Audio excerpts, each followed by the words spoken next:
All right, Sheriff, I guess had an incident here last night about 11 o'clock. What happened?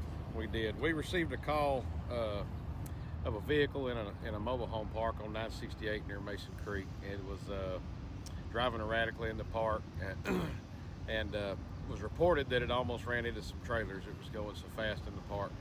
Our units began to respond to that location. Whoever the driver was being watched by the caller. Leaves the location at a high rate of speed. Our first glimpse of this person was at 968 and 450 at 2625 intersection. We were quite a ways off when our deputy observed him come through the intersection at a very high rate of speed, make the turn barely, and take off down 450. By the time he was able to catch up with him, we were just about at the Hallsville school there on 450. Coming this way, went through about Galilee Road. We probably closed a good distance on him. We were pacing him at 114 miles an hour at the time. Extremely fast for 450. Very dangerous rate of speed. He turns on his red and blues. The vehicle never slows down. It actually goes in the oncoming lane in the next small curve there.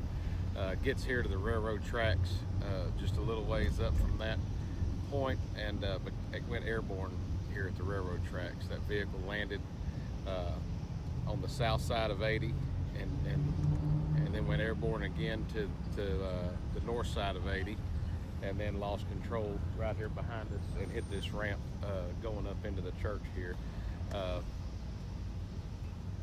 The scene was quite horrific. It was very fast, very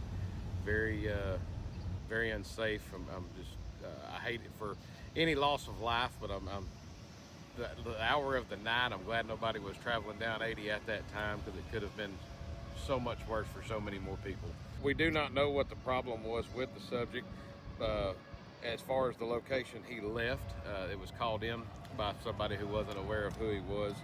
But once here, the deputies at the scene tried to administer, life-saving efforts as fast as they could. But they obviously, when they got to the car, it was an obvious no signs of life. It was too late. Jason Hart was pronounced deceased by J.P. Greer here at the scene last night. From what we know of him, he's out of Gregg County. We didn't have any familiarity with him other than this incident. All right, and now going at speed like that, you were saying that he actually took flight over the tracks and then landed before the intersection, and the vehicle bounced. Right? That's correct. The vehicle probably flew a good 30 feet, if not farther. I'm probably being a little bit held back when I give that number. The road markings are there where it landed, and you could see all the the red metal spark debris come out from under it when it landed during the pursuit or beginning of the pursuit. Actually, it didn't last hardly any time, but it what he was running from, I'm not unknown at this time. Obviously, that we're still working on that. We've got some guesses on why we didn't want to stop, but obviously as toxicologies and things come back, we'll figure out maybe what was going on and what we were thinking, what was influencing us. Right. And so when he lost control of the vehicle and it actually went through this breezeway behind you, you said that, I guess, according to the video you guys had, it looked like it got airborne. It was absolutely airborne. It was several, the bottom of the car was several feet off the ground when it went up this ramp behind me here. There was the debris on the sidewalk back there was an awning that went down the sidewalk. It was in the air high enough it took that awning off the building. So the wheels were not on the ground? Oh, absolutely not. And then it went through both breezeways and then out the other side to the telephone pole down there where it came to rest. It's tragic. Nobody wants to see a loss of life of any time, but at the same time, we're here to protect you and the rest of the public.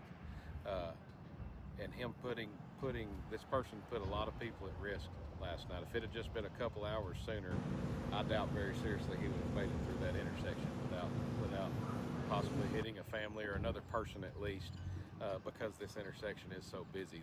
The hour of the night definitely kept that from happening last night. So are you guys continuing the investigation, or has this been turned over to DPS or joint? DPS is working the crash as a crash, obviously a fatality accident, and as their crime scene reconstructive will come through, and they'll remark and revamp everything and get all their figures together, and that'll be about it. All right. So yeah, I guess just fortunate nobody else really injured in this. Absolutely. Whole thing. All right. Thanks a lot, Sheriff.